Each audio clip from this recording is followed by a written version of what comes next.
Cả dụcចិត្តទុកដាក់និងការទទួលខុសត្រូវគឺជាគោលការណ៍ចម្បងរបស់ខ្ញុំណាបងប្អូនទាំងអស់គ្នានិយាយរួមទៅត្បូងដែលចេញពីក្នុងដៃខ្ញុំមួយគ្រាប់ទៅគឺខ្ញុំយកចិត្តទុកដាក់ខ្លាំងមែនទែនតែម្ដងជាពិសេសគឺត្បូងដែលភ្ញៀវកំងណាបងប្អូនទាំងអស់គ្នាហើយត្បូងរតនគិរី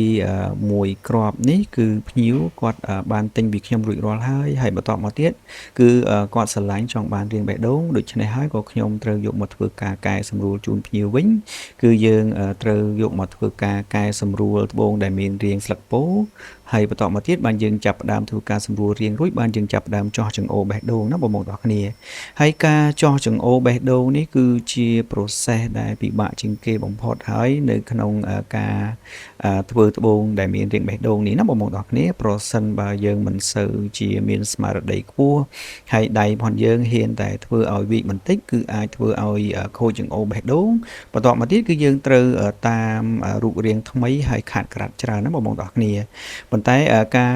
ដែលយើងធ្វើចង្អូបេះដូងនេះគឺខ្ញុំធ្វើឡើងថ្នឹកដៃហើយដូច្នេះហើយការដែលយើងចោះចង្អូបបេះដូងគឺខ្ញុំអាចចោះនៅលើម៉ូតូបានហើយបន្តមកទៀតបានខ្ញុំធ្វើការចោះសរីរាង្គរួចរាល់ហើយបានឲ្យជាងគាត់បិទចូលឡើងថាឆ្នៃយកតែម្ដងណាបងប្អូនទាំងគ្នា